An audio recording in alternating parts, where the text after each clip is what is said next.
There's no opening for the podcast today, so let's just hear the old music play.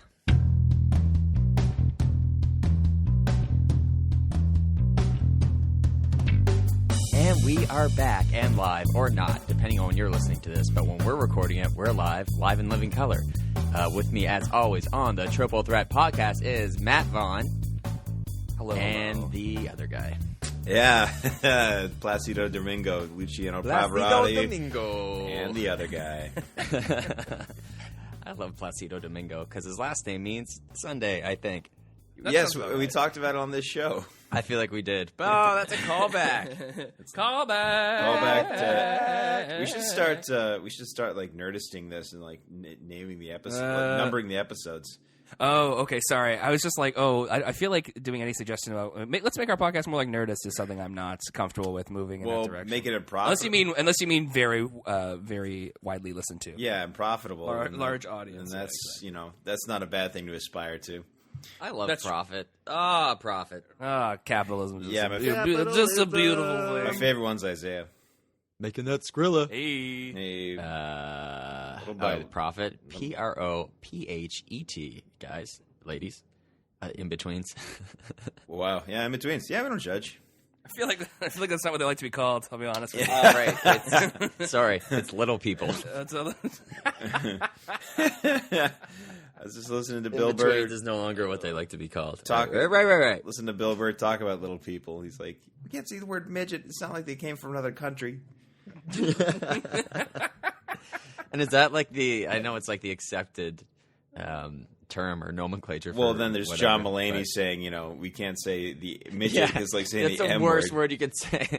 No. Oh, my God. One of them you can't even say it. Not. I missed, he was here on Saturday, part of the comedy. No. Yeah. We talked about that, didn't we? We were like, did you should talk see him, about and you were that. like, maybe, and then you didn't. That's too bad. My friend, but Chris Nielsen, friend of the show, he checked him out, and he's the guy who actually introduced me to Mulaney, and I'm sure he quite enjoyed himself. I did see on Wednesday, me and Ian Hanlon, friend of the show, Ian, late Christmas present did me, Craig Ferguson, so we got to see Craig. That was words. And That's a good, President that's did, a good- yeah. Good choice for How's you. he doing? Craig's doing great. Well, he's hot and grumpy, but other than that, he's fine. Is that the name of the tour? That's the name of the tour. Yeah, Hey. but he had I can't remember the name of the actor now, but he had the guy who does Jeff's voice and all the impressions come out and open for him, and he's and that guy's a funny dude. And he had Secretariat come out and dance around to intro Craig, and Craig was great, man. He told his big, he's a Scottish comedian, so I'd say he's in the vein of like Billy Connolly, where he just tell like these big, these long stories that are just very, very funny.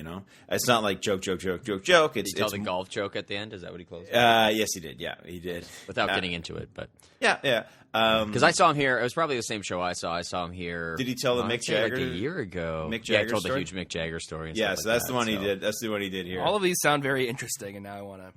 Well, now you got to be So Alex. a Mulaney year was ago. touring like a new thing, right? I would Like, think so. Yeah, It has to be all fresh to death. It was the Northwest. What it was here was the Northwest Comedy Fest. So they had all these guys. I think Mulaney and Ferguson were the two big ones. Hannibal Buress actually was here on Wednesday. Oh, he's here. that would be big. Hannibal is here. Ian's like, Hannibal Buress is here on Wednesday too. I'm like, well, we got to make a choice. It's got to be one or the other. rough. Can't go to both shows. I think Kevin Smith and Jason Mewes were here doing a thing, and They're coming here. Yeah, there you go. Yeah, They're doing the Spats Theater on March 22nd, I want to say, and I think they're playing Tusk and then doing a Q&A. So I wanted to go until I found out that's what it was. Well, I think He loves Halifax. He comes here like twice a year now. He It's does. Yeah. He to the does. point where I don't even know. He's got that built-in kind of view askew or whatever you want to call it audience. I don't know what he refers to as fan. The Askew Askew-universe. universe? Yeah. Yeah. The WWE Askew. Oh, that is what he calls it? Yeah. I think so. Okay. Well, I think the Askew universe is called like his realm of movies, and his fans are just called fans. Again, I don't think. And is Clerks 3 happening? That's a thing? That's happening because it's so weird how Tusk happened. He's like, well, I couldn't get any funding for Clerks 3, so I made Tusk, just like on a whim, and then Tusk bombed, so then I got the money for Clerks 3. You're like, I don't understand who's that doesn't make funding sense. that. But that's kind of, and I might be, I mean, I don't listen to his podcast, but it was somewhere along those lines. It's something like that. I'm not sure the exact logistics of it, but guys, I'm never sure about logistics for like anything. What's fascinating about Tusk, dressing to me, myself, tying my shoelaces, is that I think either at the end or at the beginning it said a Smodcast film, and it's like, wow, he made movies and then he did podcasts, and now his podcasts are making him movies. I think that's a very interesting full circle for the guy, and it included lots of little podcast references. So I'm like, yeah, if you got a podcast and you make a movie involving your podcast people, I guess you can do that. Yeah, which is why today we are proud to announce. Yes, the Triple Threat Podcast. Triple Threat Podcast movie. Yeah, we'll be filming this summer. Yeah. In Vancouver and Halifax. Yeah. Well, it's a sequel to It's Pat, which is the old SNL film from 1994. So we're just following up on that. It's guaranteed dollar bills. No, I don't remember seeing her. It's called Standing Pat. I don't remember seeing her in the crowd on last Sunday. And Sherry O'Terry wasn't in it at all. Sherry O'Terry, have we talked about her on the podcast recently? I don't that think she had. so. No, I know. But there was a Women of Saturday Night Live special, and she was on it, and she very clearly had plastic surgery, and I felt bad because I thought she objectively looked much better now than she used to. Oh, okay. And I was like, I feel like I've given plastic surgery a bit of a bump by feeling good about what she looks like. Well, no, it means it's money well spent. It's a good investment. I guess so. There's nothing wrong with good plastic surgery, really. I mean, to each their own. No, honestly, like if they look good and they feel better, sentence. but then you have like other people who just like Bruce Jenner, Blanche. Could be. Sounds like mom. The stomach Bruce implant. Blanche. Could be Bruce Blanche. Had the beard. Bruce Blanche. I think it's a fake beard. Oh God. Well, I don't know if Lorraine Newman's had any work done, but maybe like a facelift or something here or there. I wonder how old Lorraine Newman is, because she was on the cast 40 years ago, and she's still kicking. Yeah. She was on. I know when Dan Harmon had her on a podcast like a year ago, and I was like, "This is crazy." What has she been doing in the last 40 years? Is my question. I don't remember. Like, I don't understand if she can come out on SNL now and not be wearing a cardboard box or something. Like, I just don't know. I haven't seen her in anything do anything. Maybe she made some smart investments. Maybe that's it. No, I don't think. But it's on, and they talked about this actually. Sorry, on Nerdist at one point, talking about like what happened to like an actor from like a 1980s sitcom or like who was in movies for a while and then just isn't anymore. Like, are they financially set? Are they bagging groceries? Like, what's happening? It's a bit of a weird. Yeah, they serve and that's tables. like weird. It's like, what are you up to? And it's really like anybody who tells you what their job is, and you're kind of immediately being like, well, what's the day to day, and like what? Yeah, what does that afford them to do anything? And like you always like other people are so fascinating, and then when they're in the public eye, even more so. Yeah, in the last like 10 years, I've really wondered what Josh Hartnett's been up to. He's still acting. I keep telling you this. He was in Lucky Number 11. Yeah, and then what else? You know what? There is a website that will tell you. But is there any? Well, no wide releases or anything.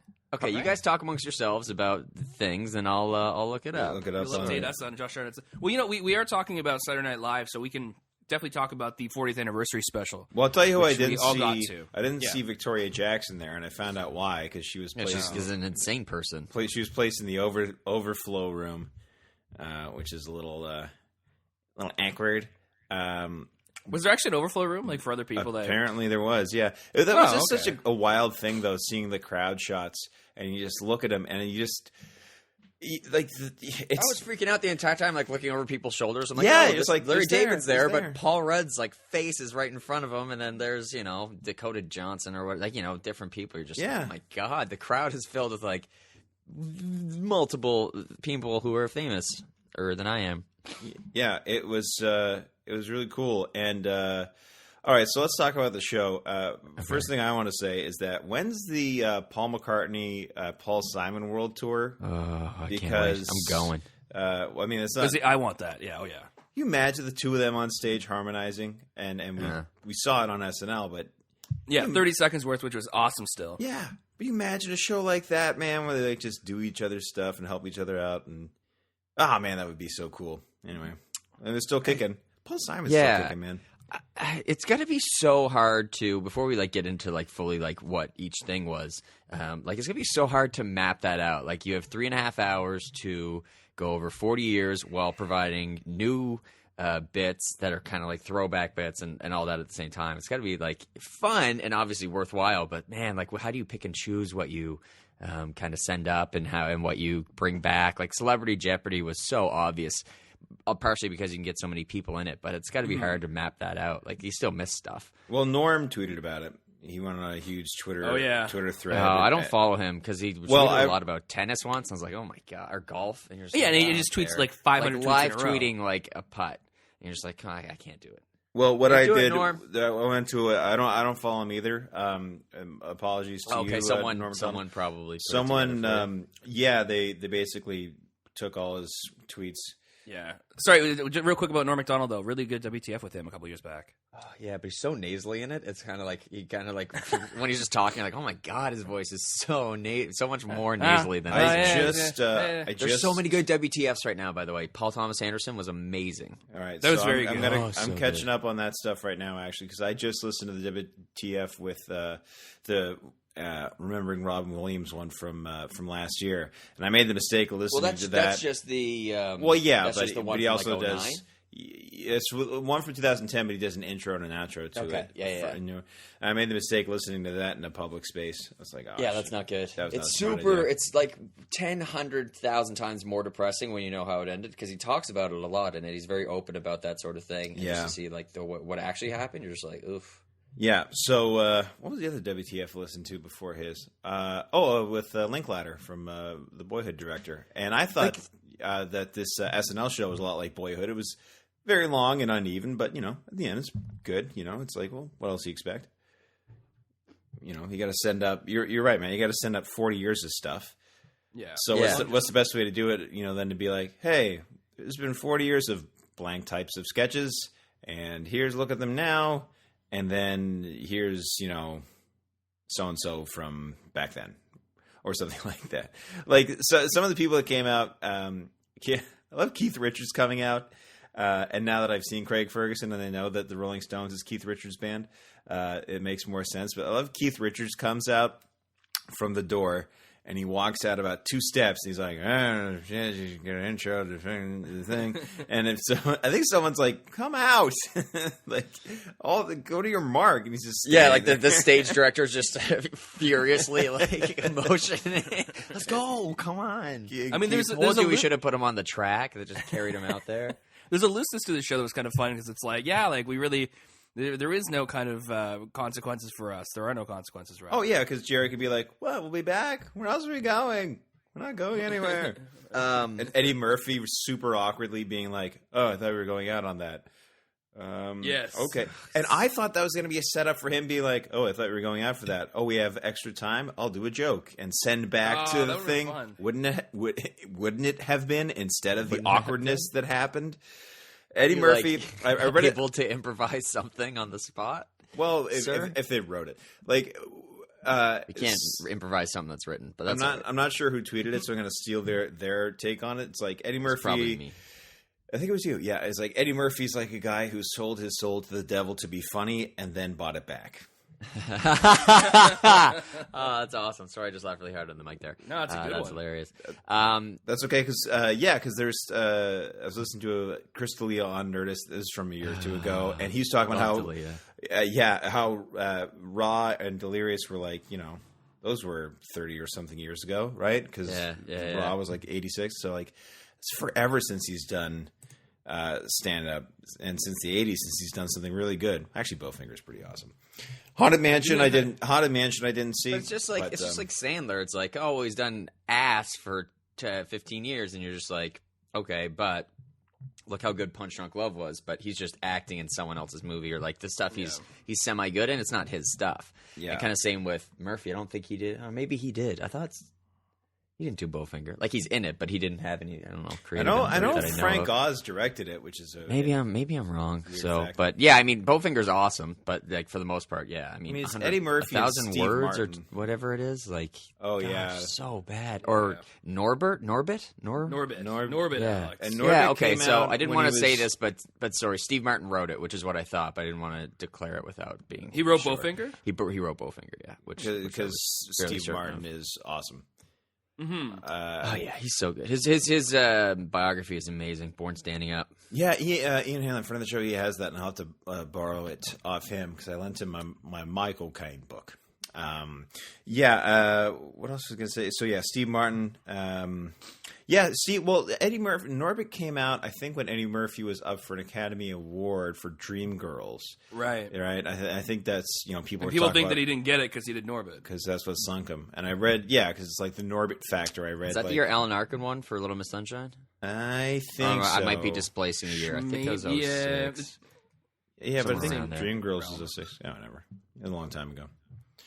Not gonna work here anymore. So that Keith coming out was funny. Eddie coming out was a little awkward. How about Robert De Niro just nailing it? Oh. Nope. Like that was so pain. And I was like, get off the stage. Like De Niro, it was sad. Oh God, I don't get him. And he's like a guy who sold his soul to the devil to be a good actor and then bought it back. That's really funny. That's funny, man. That's some original stuff. Super original. Applicable. Maybe. Well, not I like his monologue from like the first time he hosted SNL, and he's like, "Someone asked me, are you nervous doing live TV?" And I said, "No." He's just so confident. So yeah.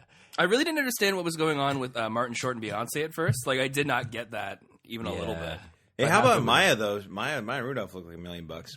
How about Bruce Bill Murray? Oh God, oh Jaws, my gosh. So good. Kill me. I'll put that on. Bill Murray, I put that on my iPod and then just roll around listening to that on repeat. He's actually quite a good singer, even though it was Yeah. funny. He's actually quite quite talented. His cover of Star Wars is great too. Yes, and that was great. So good, my man. Sorry, real quick. I have to. One thing I wanted to get. My big takeaway from the show was just I want to watch a Chris Farley biopic starring Melissa McCarthy. Oh my God! Hey, Yeah. Can I tell you something? Please. Emma Stone done up like Gilda Radner. That does something for me. I'm not sure what. I was game. God. Yeah. Hits a spot. Give her spot. the Gilda was so awkward Jim cute. Carrey marriage proposal. Gilda Radner was adorable. I wish she. Trey's adorbs, man. Trey's adorbs. But yeah, I mean that weekend update was kind of well done, and I kind of got Matt really Foley bummed was out perfect. when Edward Norton showed up as Stefan, and I was like, no, where's Hader? And then he shut up, and I was like, okay, I was right with the world. Yeah, but Melissa McCarthy's Matt Foley was perfection, amazing. And there's just a little bit of edge of herself for it, and it was great. And I didn't expect her to do Smash the Fake Update Desk. That was also you just got to go with it when you're in there. Yeah.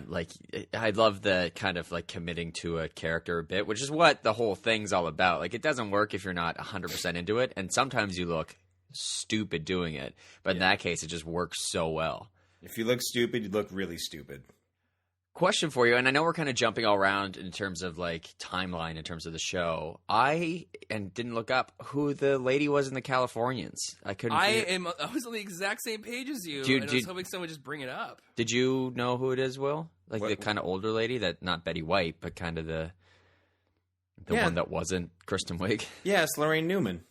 That was Lorraine Newman. Yeah. Oh, okay. So I was asking if she has some work done. I felt so. Oh, she had to have. Oh, she must have. That was her. Yeah, that's what I'm saying. Okay, now that I'm looking. That was Lorraine Newman. She was the girl who drank the bass. That's good bass. Yes. Okay. Oh my God! Really? Yeah. It's Lorraine Newman.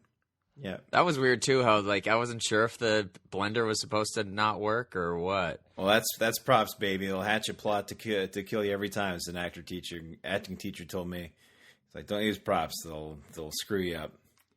Totally. So she's actually worked pretty steady, Lorraine Newman. Good for her. Oh, good for her. More or less than Josh Hartnett.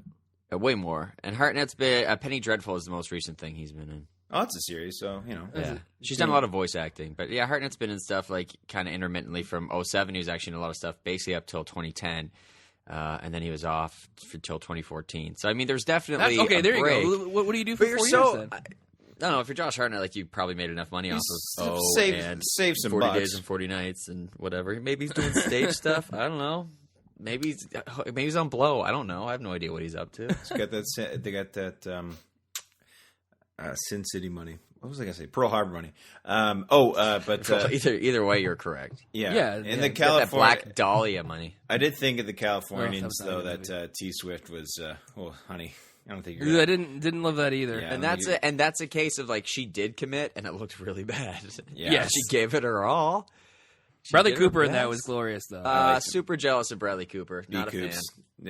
for making out with You Betty. got to make out with Betty White. I was just like, come on. What does he have that I don't? Another highlight for me was Louis coming out. I think Louis is great. Oh God, I love Like him so Louis, much. Louis telling someone really briefly to shut up was like one of the funniest Shut parts up. of that show. Like, it was so brief. It shows you how like Louis C.K. is one of those people I look at. I'm like, he doesn't seem like he should be funny. Just like, but then everything he says is hilarious. Yeah. 100% of the time. And then like also like kind of, I mean, like I've called him like kind of like a George Carlin-esque figure in terms of like it's like a social satirist at the same time. So he actually makes like insanely good points while being hilarious. Like versus say someone like I don't know, like Mulaney isn't going to make any real social observations in terms of like humanity, but he's hilarious Yeah, and when like he tells- Louis you know, kind of makes more like jokes. philosophically impactful, I guess. Yeah, I agree with that. Man, I'm bad with words sometimes. Yeah, that's okay. You're only on a podcast. Don't worry. Yeah, about it. you know, that's only what I'm not paid to do. So, Whoa! Unless we're like Nerdist and we become more profitable, and we're gonna become profitable. we have sponsors like Stamps.com. Guys, don't you hate waiting in line at the post office? I Actually, have think waited I have in line at the post office in a decade. and the Decad. I have my Amazon packages sent to a local post office instead of them leaving them somewhere in my building. So I do wait in line there, and it's worth it. I get mine delivered to my office. One day I was just like, I Smart. wasn't there to get a package. And they're like, just get it delivered here, you idiot. And I was like, oh, okay. It'll always come here. No Yeah, need to then you call me tried to do that but- a couple years ago at Christmas, and it got all mucked up. Yeah, I mean, that was the weather and stuff like that. That was or the something. whole thing. And you know, Dad. It was a eventually- whole to-do. Oh, it's got that time. You know what? You know what the hell's Yeah, Dad got his presents eventually. I was just like, here's an IOU. And He's it's blank. So. Yeah. Oh, God. Style. It was a. So talking about if you're going to go somewhere, well, I will cede the floor. No, God. So, two things. I forgot that the NBC aired the first SNL on the Saturday on last Saturday before the show, and I didn't record it. And I was a little ticked about that because I would have been. Here it has not aged well in the least. But some of that humor is curiosity, just so different. Yeah, just like out of curiosity, I'd be fascinated to see the first ever SNL, which you could probably find on DVD or whatever. But that would be really cool. And and Jerry coming out and talking to everybody. Hey, Larry, you gonna go to the after party? No. Why would I do that? that also killed me. I love Larry David. So I was watching like got caught in like the YouTube like kind of rabbit hole of like old just Curb Your Enthusiasm clips. He's so funny to me. I would get Show Me just for Curb, I think. Yeah, it's definitely, if you haven't watched all of it or any of it or some of it or just a rewatch, it's one of the shows that is very strong. And there's, like you said, I think we talked about this before, like there's so many people in it. Like Colbert shows up like before he's even really anything, and like random everyone shows up. Well, I think I know what you're about to talk about. So the auditions, that was fascinating because I saw a lot of those auditions before, and then it's like, here's some people who made it and some people who didn't. And I'm like, wow. And all the people who didn't eventually... Did Stephen Colbert ever host SNL? No, but I feel like I kind of hope he will. Like, because he has the time now from He has December the time. And I guess, SNL's never cared about what network you're on. So, in fact, he's hosting a CBS show. Otherwise, someone from Community would have hosted the show at some point. Ooh. Yeah, they didn't. They had Joe would have been good. Jim Parsons on like first week, didn't they? Or didn't he? Yeah, you're right. And McCarthy. All she's they care on about a big, is getting ratings there. McCarthy's on a big CBS show. Yeah, you're right. Yeah. Is her show big? Oh yeah, Mike and Molly. It's about big people. It's big enough. I was really hoping that wouldn't. Oh my god, we're gonna need to do another podcast next week. That's all about the 2.5 Men finale because I have a lot to say about it. Did you what? You didn't watch it? I don't. Are we not doing the whole series recap of 2.5 Men? I thought we were gonna have like a review, just a weekly review of 2.5 Men. Oh man, call the 2.5 Threat podcast. I don't know which one of us would be the half. Maybe me. No, it's not true. Whoa, what is? Why are you half man? You're in between now? I'm a Muppet of a man. And an in-between. Oh, God. That's so, sorry, politically incorrect. I apologize to Apologize to all the everyone, in-betweens to out there. humanity. No, not to the in-betweens, to everyone. To everyone. You can't do that. That's what we call a blanket apology, sir. I apologize to everybody for everything I ever said. I'm going to say something on TV with 10 million people watching and then tweet out an apology to my 60,000 followers. Dad said never start a sentence with them, but I do it constantly, so that's my way of rebelling against There you authority. go. Yeah, take that, Dad. How do they decide on, I was fascinated by this and obviously very excited in some regards and disappointed in others, in terms of who the musical guests were going to be. Kanye West, for me, that was amazing. That was cool. His grill was weird. His grill was weird, but he's weird, so whatever. He's a He weird jumped on stage at dude. the Grammys jokingly, but wasn't joking at all. And then Said Beck wasn't a musician when he plays 64,000 instruments. He released an album once that was just sheet music. He's like, go play it and see what the album is. You're just like, that's insane. That's kind of hilarious. fun. That's impressive. What was I going to say? Oh, and then apparently Kanye heard the Beck album, and he's like, oh, yeah, it's pretty good, actually. It's just like He didn't even listen irrational. to it. But they And made tons of jokes on SNL about it too. Yeah, that was funny, like during Wayne's World and stuff, and that was good. I'll never be tired of Wayne's World. For some reason, every time they do Wayne's World, when they bring them all back, it's always funny. See They that do was, Church Lady though, right? no, they did the Gotta take their pick. Chop and Broccoli guy. Wayne's World was great because that's what happens when you put in the show the hands of like two pros who like can roll with the liveness of TV. And not everybody can, but it feels so comfortable in those guys' hands. I think it's just, it's great. Love Wayne's World. So anyway, and I just want to stay on track with the music for a second there. Yes. Sorry, So, I went off track. so consequently with Kanye, he's been a musical guest a couple times. I don't know, like in terms of hosting, who's like in the 5-member, 10 or whatever club. I don't know who's been a musical guest the most times, but like, how do they decide that? Oh, now we're gonna have Miley Cyrus sing a weird version of 50 Ways to Leave Your Lover. I don't like. That's the decision where I'm just like, oh, that's a leap, and I'm not sure why that. It's just a bad decision. The specificity of it, it's just odd. It's not a song that's new. It just seems weird to me. You got the guy, yeah. Does that, you know what I mean? Like in terms of like, I don't know how they decide. That rang weird to me too. And even her and like the opening, you're kind of like, this is real. I mean, personally for me, I find her a really painful person to just look at and like hear talk and do anything. So I'm not really a fan and can't understand. We're like, and then she'll go in the monologue at the beginning, obviously, and then sing a song. You're like, I don't. It's only think funny that if should Vanessa happen. Bayer's there. Yes. Oh my gosh. Exactly. Vanessa We saw Bayer. that in her audition tape, which was well done. Yeah, that Or was as cool well done as it too. was. I think there were a couple of auditions where it's like, oh, and that's where that character came from. And that's where Out of breath jogger. I didn't realize that. Will Sasso did like Fred Calhoun or whatever his name is, Ted Calhoun. Oh yeah, I didn't realize that Kristen Wiig invented Target Lady. Yeah, that's gotta really? be one of her characters. Well, I was mean, she's a impressed by that. groundling person, so you come there with like You formed get something characters about it. already. Yeah. And sorry, Groundlings, to people who don't know, is kind of an improv troupe / school, I think, based out of California. Yeah, and there's Similar only to 30. UCB in Second City, which is There's only UCB 30 operates groundlings at a as time too. Yeah. So you And have lots of people to. come there. Jericho come was from an there, sure. honorary groundling for like a better part of a year. But I think Jim Rash came from there. Will Ferrell. I want to say Fallon was there for a bit, but I'm not positive. I feel like Kristen Wiig was. And then I'm sure there's tons of others I'm forgetting. And I could be wrong about any of those, but I think they all come from that area / school / troupe / performance center. Slash fan club.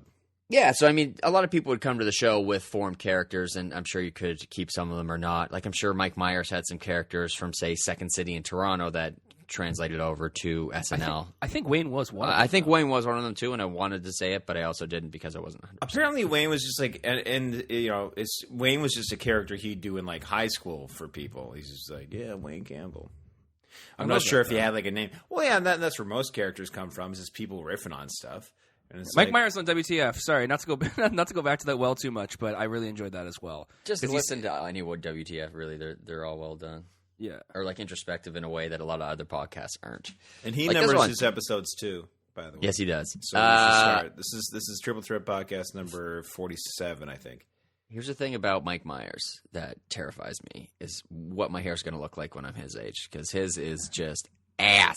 Oh, it's so bad. You're just like, oh god, I hope I have like some better idea of what my hair is going to be like. Oh, but he's got like the pumpkin pie haircut, right? Oh, it's so bad. Oh, it's bad. Oh, it's so bad. Oh, it's so bad. Oh man, sorry. Anyway, that's a weird offshoot, but like just seeing him like at the beginning, you're just like, this is awful to watch. That's got to be a super tough show to write though, because you have 40 years and hundreds of people have come through the show. Yeah. So obviously there's going to be a ton of stuff you can include and a ton of stuff you do include. But I thought the digital short was great. I love a digital short. I love Bring Up the Bomb. Yeah. Oh, good. I don't want to talk about that. It was so upsetting to me. What one? The Salute to Breaking. You didn't like it? I couldn't. I was sitting there getting so angry, and nothing to do with the song was amazing. The whole thing was awesome. I couldn't figure out what the song was. It does it at the end. I know. Then I figured it out. But it was just like, oh, it's so upsetting to me. In the middle of it. In the middle of it, it was like there has to be a whole verse for Jimmy Fallon, and pretty much there was. And then, yeah, exactly. Totally him and Sands, yeah. Here's another one of Fallon and Sands.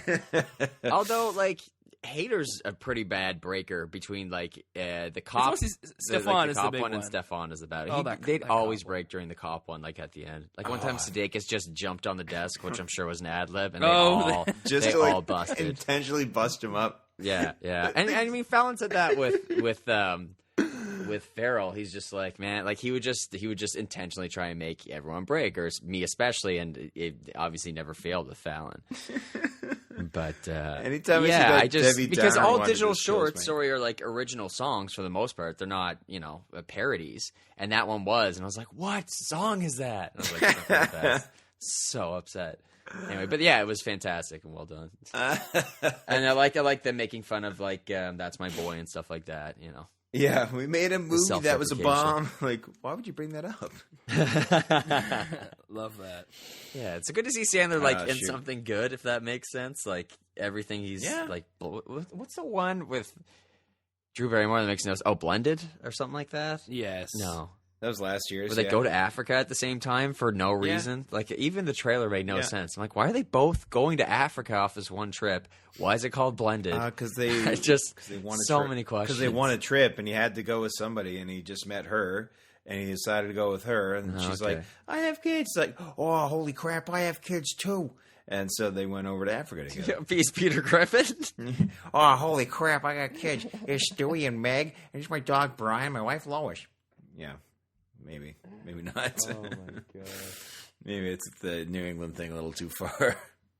Well, I don't know. It just kind of sounded more like Peter Griffin than it did Adam Sandler. Listen, it wasn't good. Matt, okay, Matt, you're the tiebreak. You're the tiebreak on this.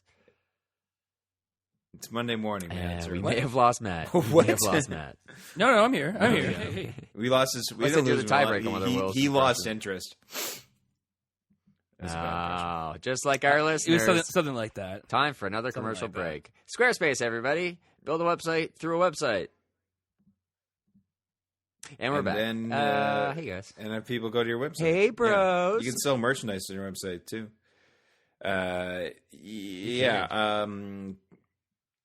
Guys, NFL Combine, what do you guys think? I don't care about it at all. I was surprised how slow Jameis Winston was, which was he ran a 4.97 40, and I thought he'd be like a sub 4.7 4.6 guy, but he's actually incredibly slow and really awkward to watch run.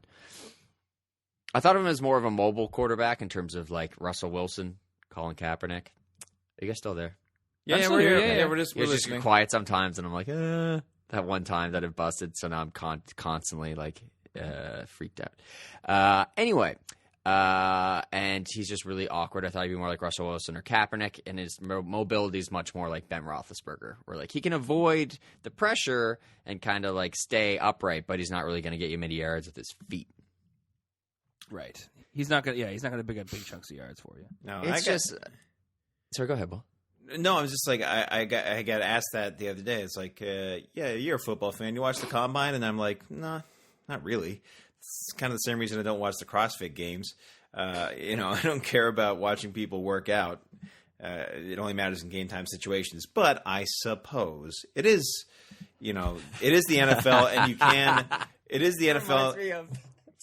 And you can monetize it. Eastbound and Down, where he's like, it's like the first episode. He's talking to the principal, who's like really into like triathlons. He's like, "Do you run triathlons?" He's like, "Nope. I'm good at sports. Not trying to be the best at working out." He's just like, "Yeah, that's a good point, actually." But I'm it sure is there's the a NFL, lot more curses, but. And any kind of activity at all, they're like, "Hey, it's a combine. Here, get your official NFL combine T-shirt, and hat at the NFL shop store." They'll monetize it any way they can. Yeah. And it's like they ran a 4.7 40 and a bibbity boo, and I'm like, all right, cool, I guess. Will anyone break Chris Johnson? They're talking about Chris Johnson's record, who used to be a running back for the Tennessee Titans, then the New York Jets, and now is not. And his 40 time is the all-time record. It's 4.24. But anything sub 2007 or 8 was all hand-timed, and now it's all computerized. So it's actually like computerized to the point where when you take off, it goes. When you cross the line, it stops. Like, it's very, very, very precise. So whether or not Johnson's time was actually correct is kind of hard. But I mean, that's the record. You got to go by what you had there. Sorry, you said they counted it on their hands. I'm picturing a guy with 2 fists near his face, standing up there, being like, "All right, and go." Like a stopwatch. 1, a stopwatch. 2, 3, 4, and 2, 4. A quarter away up, just below a quarter way up. 4, 2, 4. This is a visual joke, but you guys can probably imagine what I'm doing. Right? Hey, I was raising my fingers. Of course, a hand timer. Sorry, so like you're start and stop. So that human error. Shut up, bro. Or they use a what are those things called? Oh wow, why can't I think of it? Those sundial. No, those sundial. Hourglass, like an hourglass. Yeah, like an hourglass. Okay. They tip over, and that was how they did it in the Olympics. The first ever Olympics in Greece. Hey, Mac, what a sundial. Hercules, check it out, folks. I can't tell you, because I was watching the combine yesterday, and you think oh, we're gonna watch these guys run. I like sprinting in the Olympics. We're gonna watch these guys run. It's just like one guy running for 4 seconds, then he stops. Then someone else does it, and you're like, I can't tell what's fast or slow. Like, in the Olympics, at least they're competing with other people, and you're like, it's interesting. Like, you need to get ahead of that guy. But just watching a guy run 40 yards is super boring. Yeah. And then watching it happen 700 times is really super boring. Yeah. The idea that any NFL team would go into the combine and be like, oh, I guess I changed my mind after, I saw you play a bunch, but now that I see you run around, I don't know if I want you anymore. Can you tell their fitness? Yeah, you won games, but you're kind of slow. Yeah, and there's guys who, since the combine became such a huge thing in terms of measurables, there's a guy, I think, who ended up getting drafted by the Eagles because he was unbelievable at the combine, but that was because he trained specifically for the combine. And in terms of putting that into game time situations, not necessarily the same thing at all. So they're like, oh, this guy's amazing. And then they put him on the field. They're like, damn it, he can't play the sport. He's just very athletic. Exactly. That's the point. Well, the point is you got to be able to play the sport. So, I don't know. Yeah, I don't know. I like to see the very old combines from guys in the 40s or something. And he ran a 7-second 40. Even had him then. No, I don't think they did. He ran a 7-second 40. Everyone was just horrifically out of shit, just smoking cigarette in his mouth while he does it. Steve Young said he'd go into the locker room in his rookie year with the Niners, and people would be smoking at halftime. And this is you're talking 88, something like that. Yeah, not even that long ago. It might be a little bit earlier, but within our lifespan. I think it's hilarious the amount of cigarettes there used to be in the world in athletics. Who was? We were talking about last week. We were talking about what's his name drinking all the beers. Wade Boggs. Boggsy. Hey, it goes to Wade Boggs. I'm not dead, Charlie. I'm just a figment of your imagination. I love. Oh man, that's one of the things I like about baseball. It's just that's the level of athlete they were. Mo Vaughn is just I'm gonna hit it real far, and if not, And you got to put me on first base because I am not moving towards the ball. I'm just gonna stand there. stand there, give me a big glove, and I'll move my hand around. Yeah. That's about what I can That's do. all I can do. I'll stab it. I don't even have to be able to throw. We all know that. We all saw Moneyball. We all saw what Chris Pratt's character did. I saw Moneyball again this week. It's so good. Oh, so good. It I is love good, that movie so much. It's a great flick. It's just so digestible. It's just watched so it like I jillion think I've million seen times. it a dozen times, like either just turning it on and it'll be like partway through and you're like, I can pick it up wherever because I've seen it so many times. But Well, that's something that Taron Killam did in his audition. He did his Brad Pitt character. By the way, I did watch. Christoph Waltz is the best. Oh yeah, I did watch last week. I watched 12 Years a Slave, and it's a great movie. It's a hell of a watch. But yeah, Taron Killam's in it at the beginning, and it was really a little bit distracting. Yeah, I can imagine. Yeah, no casting kidding. like that is very distracting. You're just like, And there was another guy. That's the scary guy. Why are we using such a high voice? He didn't do anything. I mean, he did kind of in that movie. Did kind of the worst thing, but he didn't do anything too bad on screen, which is kind of nice. Because like I wouldn't be able to take it seriously. I don't even know what you're talking. Okay, but that's fine. Yeah, sorry. I assume he turns a man into a slave for multiple years. Yes, for 12 years actually. Okay, spoiler alert, everyone. Sorry about that. Matt Damon's in Interstellar. The callback. That's the callback. Anyway, so that's my and actually Brad Pitt has a connection to 12 Years a Slave too. He's in that too, isn't he? He's a producer, and then he shows up at the end, like being like, "Hey, I'll help you." I'm like, "Oh, what a great part to have! Just be the white guy who shows up and just be like, "Hey, I think this is wrong." It's kind of like Cumberbatch. He's like, "Yeah, I'll own you, but I don't. But I'm nice." And then Fassbender is obviously the exact opposite, who's just the worst person in that movie. You leave Fassbender out of this. Well, he got nominated for it. It was a Fassbender for 12 Years a Slave. It was a fantastic performance, but just watch the movie and you'll want to punch your screen. It'll drive you crazy. Sorry about my water blooping. Yeah, there. that was Bloop not like, no. subtle. I have a water cooler, and does the water thing when you like fill it Drink up too it much. out of the Tervis tumbler. Tervis tumbler. tumbler. This Tervis tumbler. What was Tervis Tumbler's 40 time in the combine? Tervis tumbler 7 ran a seconds. yeah. He was bumbling and a stumbling and a tumbling. He's old school. Tervis. Oh, man. Well, who was it that was it Adam Schefter who ran the 40, or who was it? No, it's Eisen. Rich Eisen runs Rich it every Eisen. year in Yeah, his okay. suit. This year they're making a charitable thing out of it. Although Schefter grabbing one-handed passes was hilarious, if you ever check that out. Did he get one? He did, and and it knocked him over, but he was so excited about it, because he's actually like a really small guy. But because he's always like in his suit and stuff, you're just kind of like, oh, really reserved, and then he's just like losing his mind because he caught a one-handed pass. Is he like Darren Detition when he takes his suit off and you see his guns? No, not Dutch, quite. Dutchy is the most jacked. Dutchy's well, actually, speaking of jacked, Vince McMahon on the cover of the March Muscle and Fitness. Yeah. With a giant workout chain around his neck and flexing, and he's striated to no end. Oh, and God, it's like Vince Vince McMahon McMahon's, still like, going ego strong at is the 69 most- years old. Hilarious thing to me. I'm just wondering what the world's going to be like when we lose Lauren and we lose Vince. Like we lose these guys who are like. Oh, here's something I wanted to actually talk about in terms of the SNL reunion, but we'll get into that. I don't know. I mean, I don't know. I think like the WWF is in good hands in terms of like transitioning. I don't know how he works in the day to day, but Lauren's a whole different animal. Yeah, I think they talked about that. I don't know if it was Rolling Stone or what, but it's like, who's going to take over when you're done? He's just kind of like, we don't know. Yeah. He seems pretty spry, though, still. You know? I think it's like Lauren. Lauren? Okay. Yeah, I think so. I mean, I guess Well, both of them do seem spry. I mean, running 40, or I guess in Lauren's case, 35 years of a live show every single week into your old age, that can't be good on your blood pressure, I don't think. Well, actually, no, he's got a glass of wine at the show. He's smart about it, He though. is. He takes care of himself, from what I can see. He is smart. He's Canadian. Sure. He's a good Canadian kid. He didn't get, but he does have a glass of wine for the show, so maybe that kind of calms his nerves a little bit. I'm not sure how Vince can keep going, because apparently the guy doesn't sleep and he still works out like crazy. And according to Triple H, he works as hard now as he ever has. Like, it seems like he's taking a back seat, but he's not at all. He just isn't on screen as much.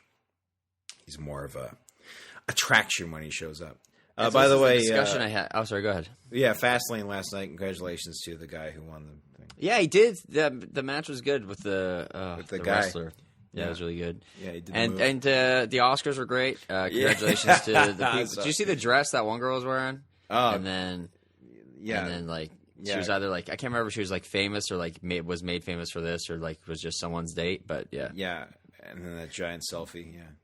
So back to SNL just for a second in terms of who's going to take over and everything like that. Watching it or like talking about it the day after, some people they're like, I guess it's probably ending this year. Like that's why I had this big 40th anniversary thing. No, it's like 40 years. No, it's because it's 40 years, which is big, but also like, what are we going to do when they're all 75 or 78 versus like 65 to 68? Like it's a good time where all the cast is all the old cast, or not all the old cast, but like Chevy's still around and Aykroyd and Bill Murray and all these and Jane Curtin and stuff like that. Do you figure and it's not saying they won't be in 10 years, but I mean, and there will be something huge for the 50, but at the same time, like they're all still there and good to go. So it seems like a good time to do it. I don't think Lauren's going to be there in 10 years. Obviously. Do you think? Well, I was going to say, do you think the 50th anniversary is just like, hey, we remember everybody who was involved with SNL in that first season, and here they all are in memoriam to all these people? Be like, oh man, 50th. There goes everybody. It'd be very dour. Be very dour. Did pardon my ignorance? Did Kevin Nealon show up in anything? Yep. Kevin Nealon was in the Weekend Update thing. He even did the right. That's what I figured. Was Miller there? No. Okay. Not that I saw, at least. But maybe he was hanging out with I Victoria only Jackson. remember like the women's part, and I can't even remember the men's part. But that's just me. And Horatio was there. I didn't see Horatio. I didn't see Sands. I forgot that Charlie Tracy Rocket, Morgan wasn't there. Yeah. No, but they did a good salute to Tracy, which is nice. Yeah, I mean, I hear he's not doing well in terms of like being able to perform again or anything like that. So. That's a bummer. Yeah, big time. Big time. It's, you know what was weird about his audition is how big he was in it. Like, he slimmed down a lot for the show, and then he puffed back up again, obviously, for other stuff. But it was kind of like, oh, man, I didn't know he was that big to begin with. Will Forte is the guy that got fit, too, after he was on the show. I am so excited for his new show. I think that's going to be amazing. I think The Last Man on Earth or something like that? It does look interesting, yeah. It looks so good. I feel like I'm kind of worried it's going to be like too good, or it's going to get no viewers. It's going to be on for like 6 episodes, and I'll be. I think it's going to weird people out. Are Lord and Miller doing that with him? That sounds right, but I honestly couldn't say so. And you were very unsure of yourself this week, Alex. Yeah, for sure. Everything is just. I was right about Steve Martin. I just didn't want to take that leap. It's just like me talking about movies last week. Like, yeah, this really. You're saying Lord and Miller, the Lego Movie guys? The Lego Movie guys and Cloudy with a Chance of Meatballs and 21 Jump Street. Yeah. Basically, the most talented guys out there today. That I didn't know they did all those things. I know. That's the thing. They do It's like, I'm not sure how you do the Lego Movie and still have time to do like 21 Jump Street and 22 Jump Street like within a 2-year period or like a 4-year period or whatever it is. Like, it seems like it would take up a lot more of your time than that. Or they just work like crazy. Yeah, man, you got strike while the iron's hot, man. If you're on a creative hot streak, then just keep going. Yeah, I was saying to somebody yesterday, it's like guys named Jeff must hate 22 Jump Street because my name's Jeff. Yeah, from then on out, for the rest of their lives, people like, "What's your name?" Jeff. It's Jeff. My name's Jeff. I love that. And it slays me. Oh, the first 21 Jump Street, I was like, oh. Tatum actually's got like mild skills. He's got chops. He's got comedy chops. He does a bit, yeah, for sure. Let's see how funny he is in Foxcatcher. He's in that with Steve Carell. Looks like it'll be hilarious. Hilarious. It's a sequel to Fantastic Mr. Fox, live action version. Yeah. I was out for dinner last night, and I heard a guy at the other table be like, "Yeah, it's Steve Carell's. It's his first dramatic turn." I was like, "I know what he's talking about." What movie he wasn't hilarious in Little Miss Sunshine. What about, He also wasn't hilarious in Dinner for Schmucks. So. Dan in Real Life. Yeah. Where he's sleeping on a stack of pancakes. I hope you walked over to that guy and spit in his soup because he was wrong. That's really... Thanks for inviting me to dinner, by the way, jerk. That is rude. I think you were very much invited to the dinner. Yeah, I was. So thanks for denying him dinner, jerk. Yeah. It's a whole to-do. Come on. Really, truly, though. Truly, madly, deeply. So there was something, we were show. talking about movies, and Will, last week we talked, you revealed something before the podcast that neither one of us, Alex or I, realized. That blew our collective minds. And it was no big deal to you. Yeah, no because sweat off your ass. You're a cucumber of... You're a cucumber of cool persuasion. Thanks. And so why don't you... What was it? We were talking a little bit about Cabin in the Woods. Well, I guess what did you drop on us then? Well, I can't tell the story how I wanted to now because you just told the ending. No, I have from time to time out here I have the opportunity to be a casting reader for people. Oh, this is so pretentious. I can't listen to this. And what it means is that I'm better than every other actor, and that I get to be on the other side of the camera and read during their auditions. And from time to time, I get to meet fun people like the director of Elektra and the director of Tooth Fairy, and it's a lot of fun. But yeah, there was one the same person because they should not be working anymore. They're two different people, and I don't want to speculate on either of their careers right now. But I do want to say, there was a movie, and I can't remember what it was called when they were casting it, but I remember it was like, I think they might have just called it Cabin in the Woods. But this is back in about 2009, I think. I'm so interested in that process of like, what are we going to call this thing? Well, I think they knew what they were going to call it, but there's always like code names. Like I can't remember. Yes. I auditioned Rory's for first kiss was The Dark Knight. I remember I auditioned for Chappie a couple of years ago. Really? Or a year or two ago. And they called like it a thing. Yeah, because it's Neil Blomkamp's new movie. Right. Was it called Stupid Looking Robot Movie? No, I don't think that's what they would call like anything. It's an awful name or code name. But that's code name. Stupid Looking Robot Movie. Make a movie. Code name. Stupid Little Robot Movie. Stupid Looking Robot Movie. No, he had some kind of code name, and anyway, so they're auditioning this Cabin in the Woods movie, and they have actors on tape, and then they bring the directors in for it. And the directors, I met and shook their hands, and they were quite nice. And I gave this very awkward fingers bumping into each other handshake, similar to the one I gave Ron McClane. Very awkward handshake. To this guy's like, "Hi, Joss," and what was the other guy's name? And he's like, "Hi, Joss," and I was like, "Josh, what is that?" You didn't say that, did you? No, I kind of wish I did though. Just to ruin my life. Did you say S? Was it Drew Goddard? Was it Drew Goddard? Yeah, it was Drew. Yeah. Okay. It was Joss and Drew. And then it wasn't until afterwards I was like, oh, that was Joss Whedon. You didn't know until to see him? He's so with respect, I don't blame he's the schlubbiest looking guy, but he's just walking around the lot. I think I saw him just walking around the lot too, just walking around, looking around. Just he's just a dude with frizzly red hair and a frizzly red beard. He's just, Yeah, but But he's the guy. But this is before. It's also. I mean, he had the obviously the Buffy and the Firefly pedigree at the time. But this is before Avengers. But man, it was Joss Whedon. It was like, oh, that was cool. I guess it is before. And I didn't. If you're and I reading definitely, for Cabin in the Woods, it's before Cabin in the Woods came out. Yeah, and I definitely SMH'd after I found out who he was. I was like, oh, you asked your. I honestly think that's for the best, man. If I was going into that and it was like, oh, by the way, so and so is going to be in there, I'd just be like, no, I just crap my pants, so I got to go home. I think one of the only people I just don't want to meet. Ever. I think one of the only directors I was nervous about meeting was Brad Bird. Yeah, and was that for Brad Bird? Can you say if that was? No, that was for. Was that Tomorrowland? No, it was for Ghost Protes. Tomorrowland. Ghost Protes is so good. I was ticked off about Tomorrowland actually. Ghost Protes is my. I wanted to be part of Tomorrowland. Tell you guys, Luke Wilson came to the restaurant the other day. Yeah, I think. What? Yeah. The tight end for the 2L. 1L. Well, isn't Luke one Wilson? One big L in the Super Bowl. Oh, nice. So the way don't mean to go. Watch me and watch it go. Oh, sorry. I thought we were doing a Soulja Boy thing.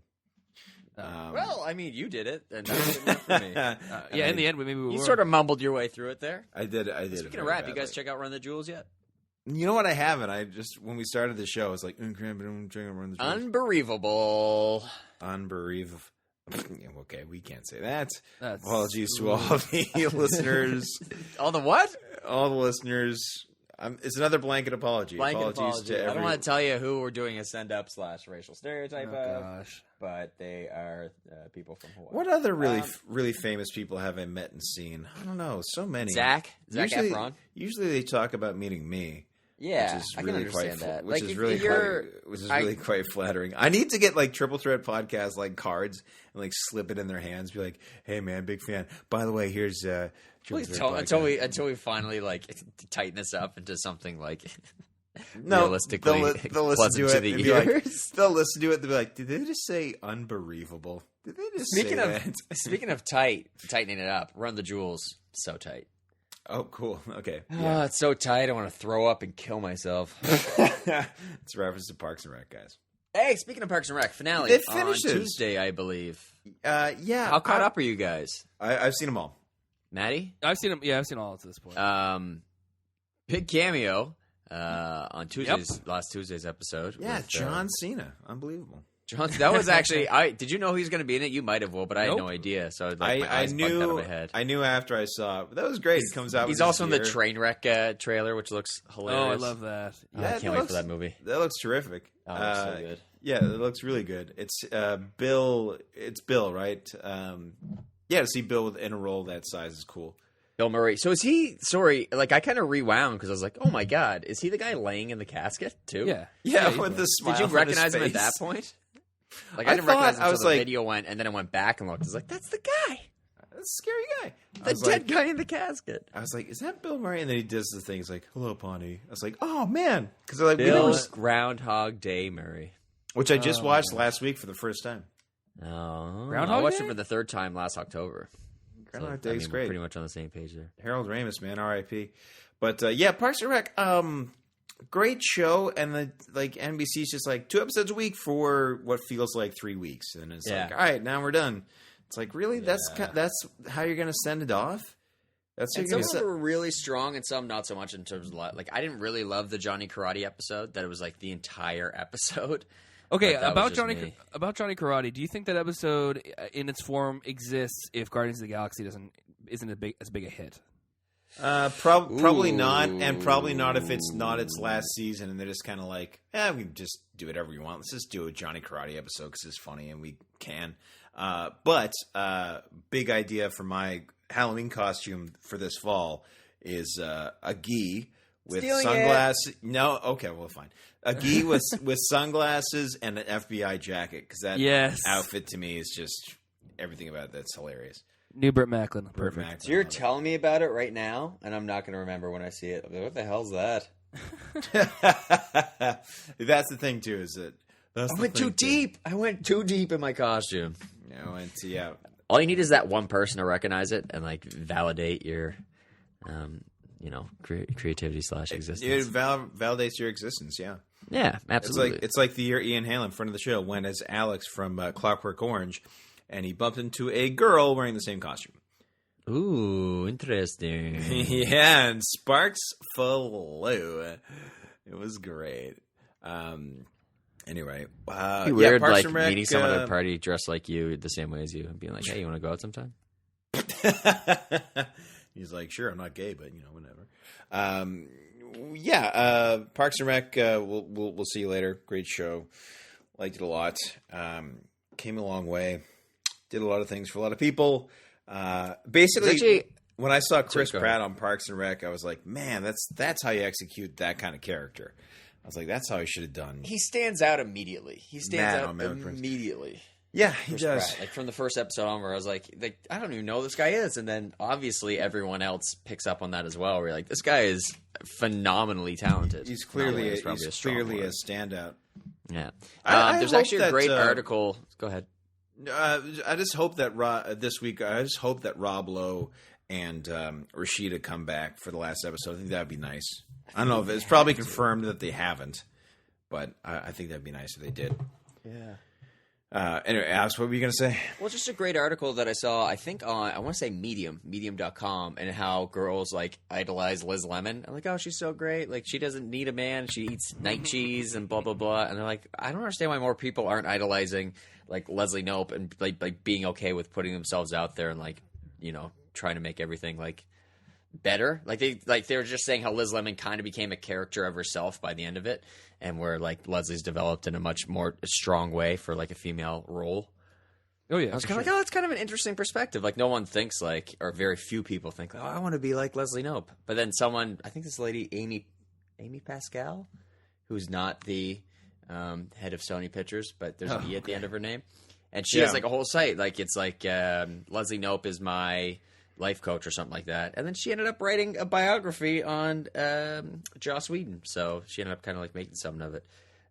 So anyway, it's kind of an interesting point on like, oh, like who you see as like who you identify with in terms of media and stuff like that. How hilarious would that be if Tina Fey showed up on the season finale as Liz Lemon? Amazing. Crossover episode. That would have been great. But I think that ship has sailed, and guys, you know what? I think our ship has sailed for this week anyway. Wow, I'm so happy. Jump the shark! Perfectly done. Jump the left shark. Hashtag gross. Hey, if you want to follow... Slugger. Hey there, Slugger. Look at me. I'm a friendly mugger. Give me the tree. Give me the dog. Cut up a tree and give me a log. Give me a log. And of course, that is a random thing Colin Mockery saying once on Whose Line that we somehow remember word for friggin' word. Why? Good friend of the show, Colin Mockery. Speaking of awesome people I've met, man, Colin Mockery. He was one of the coolest people. That was on Men with Brooms, though, right? That was... it was Men with Brooms. The classic Canadian sitcom, Men with Brooms. The underrated, underappreciated. Under no influence, yeah. As Jay-Z once said, would you rather be paid or overrated? Underpaid or overrated? I'd rather be... I always said I'd rather be... I'd rather be... Underrated, overpaid. Underrated. That's what it is. Doesn't matter. Anyway. That's something I say. I don't know if I've taken it from somebody. I can be found on Twitter at William C. Vaughn. Yeah, sending out great stuff. Unbelievable Twitter. I'm at... Oh, no, don't say that. Not at all. I'm at Evonix, EVAUGHNICS. And I am I follow you. You have some funny things to say. I'm at MP Vaughn. And again, that's EMPEE. No one's finding me. VOU. Why aren't I getting followers? VOUGHON. No, something I've always said. I'd rather be poor and happy than rich and miserable. Although I would rather be, above all things, rich and happy. Yeah. And I would rather be Richard Branson. All right. He's rich and happy. There you go. See you next week. We'll talk about the thing. And peace, bitches. No. Matt's going to have to edit that out. Well, then I'll just say peace, and then you laugh and say no, and then it'll be edited. Okay. Oh, no, you're going to say it. No, it's been done. We're good. All right, peace. Everyone did a good job. Yeah, pat yourself on the back. You might break your spine. Except for you, Matt. Yeah, Matt, you really sucked. Oh, oh no, it really sucked. Oh man! What a bunch of best closing to a show ever. I think we really nailed this con, guys. Glad we're not recording anymore. It was good. I mean, I can tell you what I really think about you. Yeah, man, I hate doing this show. Everyone who listens to it is dumb. You're an idiot. Why would you listen to this show? You listen to WTF, Mark Maron. It takes as long. He's got it's way better. People on there. Yeah, famous people, and he's actually actual funny. Real people. We're not real people because we're not famous, and neither are you. Yeah. Unless you're Joss Whedon and I gave you a card to listen to this show. Bye, man. The friendly mugger still gets me. The fact that we both remembered it's hilarious. Love it. Be good to one another. Let's do another hour. All right. Bye. Okay. I think you could hold that for longer. Who's going to end this thing?